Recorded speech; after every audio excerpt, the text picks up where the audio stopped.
इस बार बिहार का चुनाव किसी को पल्ले नहीं पड़ रहा है। कौन कब किधर पलटी मारेगा किसी को नहीं पता। लेकिन अफरा तफरी मची है चारों तरफ। ये नहीं है कि केवल एक तरफ मची है, नहीं, कब किधर कौन कूदेगा किसी को नहीं पता। लेकिन एक आस सभी लोग लगाए बैठे हैं कि नीतीश कुमार बहुत बड़ा पलटू मार है। एन टाइम पर वो पलटी मारेंगे, लेकिन उनको भी पता है कि कब मारना है पलटी। लेकिन बहुत से लोग अभी आस लगा रहे हैं कि भाई पलटी अब ना तो तब मारेंगे ही। लेकिन ऐसा नहीं है। वो भी है भाई, पढ़े लिखे इंजीनियर है। इंजीनियर लोगों का दिमाग बूढ़ा नहीं होता है, केवल शरीर बूढ़ा होता है। लेकिन इस टाइम का जो प्रक्रिया बना है बिहार चुनाव का, वो है कि अफरा तफरी।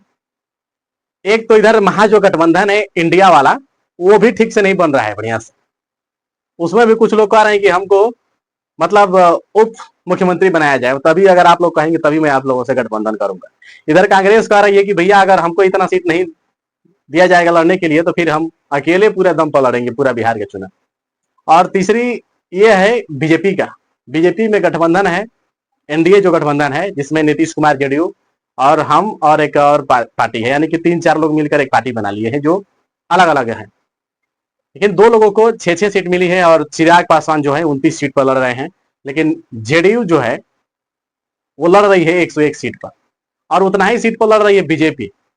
और हर चुनाव में जेडीयू का जो ग्राफ है वो नीचे गिरता जा रहा है। ऐसे में नीतीश कुमार ये सोच रहे हैं कि भाई अगर ऐसा ही हाल रहा तो एक दिन ऐसा आएगा कि मेरे पार्टी का कोई टिकट मतलब जिसको दें वो जीतेगा ही नहीं। और उसका कारण क्या है कि वो जनता जानती है। क्योंकि सभी लोग आस लगाए बैठे इस व्यक्ति पर, जिस प्रकार से ये सोच में पड़े हुए हैं। और सभी का निगाह है कि भैया अगर ये पलटी मारेंगे तभी कुछ हो पाएगा, या अन्यथा कुछ होने वाला नहीं। क्योंकि इनके अलावा बिहार में कोई मतलब समीकरण बिगाड़ ही नहीं सकता, कोई समीकरण बना ही नहीं सकता। ये जो लड़ रहे हैं ये अपने दम पर सोच रहे हैं कि भाई हम अधिक से अधिक सीट निकाल लें। कांग्रेस सोच रही है कि हम अपने दम पर कुछ निकाल लें। ठीक है, कांग्रेस ये वाले राहुल वाले ये सोच रहे हैं कि भाई हम अगर गठबंधन बढ़िया से नहीं चलेगा तो हम अपने दम पर चुनाव लड़ेंगे पूरे बिहार में। लेकिन ये जो महाशय हैं इनका नाम नीतीश कुमार बाबू है, और ये हर दल की समीकरण को फेल मार रहे हैं। मतलब कोई भी दाव लगाओ तुम्हारा चलेगा नहीं, किसी भी तरह से घेर घार के हमको ही सीएम बनाना पड़ेगा। लेकिन वहीं तीसरी जो पार्टी एक आई है नई उभर कर, जन सुराज की पार्टी, उसने क्या किया है कि भाई 50% अपना शेयर मतलब कंफर्म कर चुकी है। 50% से ऊपर मतलब कंफर्म कर चुकी है कि भाई यही वहां से चुनाव लड़ेंगे। लेकिन अभी इन लोगों का कुछ साठ गांठ बैठा नहीं ढंग से। अभी अब तक देखा जाए पूरा बिहार में तो इन लोगों का किसी भी व्यक्ति का, किसी भी पार्टी का अभी साठ गांठ बैठा नहीं है। कोई इनके पार्टी से निकल कर भाग रहा है तो कोई इनके पार्टी से निकल कर भाग रहा है। और ऐसे में लोग करे तो करे क्या वहां पर। अब आस लगाए जनता बैठी है कि भाई कोई कैंडिडेट अगर लड़ रहा है किसी पार्टी से, तो इस पार्टी से कौन लड़ रहा है अभी वो चिंतित में है कि भाई पता नहीं कब उनकी मतलब बदल जाए सीट, कब इधर से कूद कर इधर आ जाएगा, इधर से कूद कर उधर चला जाएगा। मतलब भाई साहब जनता परेशान हो चुकी है वोट देने के लिए कि भाई अब जल्दी से तुम कन्फर्म करो, हमको वोट देने जाना है बस।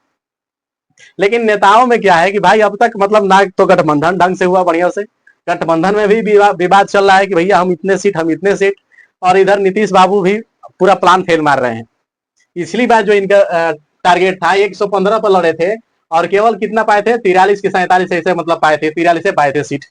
अब जरा सोचिए इतना में इतना केवल जीते हैं तो इस बार का क्या होगा।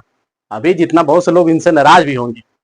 इनके कई मतलब बातें निकल कर आ गई है कि वो सर पर किसी अधिकारी पर गमले रखना, महिलाओं पर अभद्र तरीके से टिप्पणी करना। अभी फिलहाल में लेकिन 10,000 दिए हैं, ऐसी बात नहीं है, 10,000 दिए हैं। लेकिन इस 10,000 का कितना महत्व होगा बहुत से लोगों को पता ही नहीं है। ये 10,000 किस बेस पर दिया गया है, लौटाया जाएगा या नहीं लौटाया जाएगा। अब जिसको मिल गया है वो तो खुश है, भैया चलो हमको 10,000 दे दिया है। लेकिन उसको नहीं पता है कि भैया वो उसका जो पैसा लिया है ना उसका सिबिल स्कोर देखा जाएगा। भविष्य में अगर वो लोन लेना चाहे तो फिर वो गड़बड़ हो जाएगी अगर उस समय से पेमेंट वापस नहीं करेगा तो।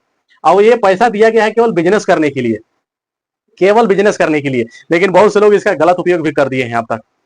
अब बहुत से लोग कह रहे हैं कि भैया जिस प्रकार से अभी बीजेपी या चाहे एनडीए गठबंधन यहाँ पर 10,000 दे रही है, इससे पहले वहां पर दिल्ली में 2,500 रुपए दी थी। कितना? 2,500 रुपए। और लगभग झुग्गियां साफ हो गई, लगभग झुग्गियां साफ हो गई। क्या पता इस बार अगर बिहार में 10,000 दिए हैं सब तो क्या पता बहुत से मतलब हो जाएगा, ऐसा लोगों का कहना है। लेकिन आप लोग क्या सोचते हैं इस वीडियो के बारे में कमेंट करके जरूर बताइएगा। और क्या लगता है कि इस बार का सीएम ये होंगे या फिर ये होंगे, क्योंकि अभी ये कोने में ही है। और इनके ऊपर एक और गाज गिर चुका है, कल का गाज ये गिर चुका है कि भाई रेलवे में नौकरी के बदले जमीन ये लोग लिए थे, ये लोग चाचा भतीजा कुल मिलके, मतलब नौकरी के बदले जमीन लिए थे, उसमें इन लोग आरोपित साबित हो चुके हैं। अब इन लोगों पर केस चलेगा और आगे की कार्रवाई आप सभी को पता हो जाएगी धीरे धीरे। लेकिन फिलहाल बिहार के चुनाव में क्या अफरा तफरी मची है और कितने लोग इससे सहमत हैं और कितने लोग सहमत नहीं है, और क्या लगता है कि इस बार का चुनाव में मतलब कि ये सीएम बनेंगे या फिर किसी और का चेहरा होगा। एक और चेहरा है जिसको मैंने नहीं दिखाया, आप लोग कमेंट कर सकते हैं, उसके लिए भी हम उसका भी चेहरा दिखा देंगे, लेकिन कमेंट जरूर करिएगा।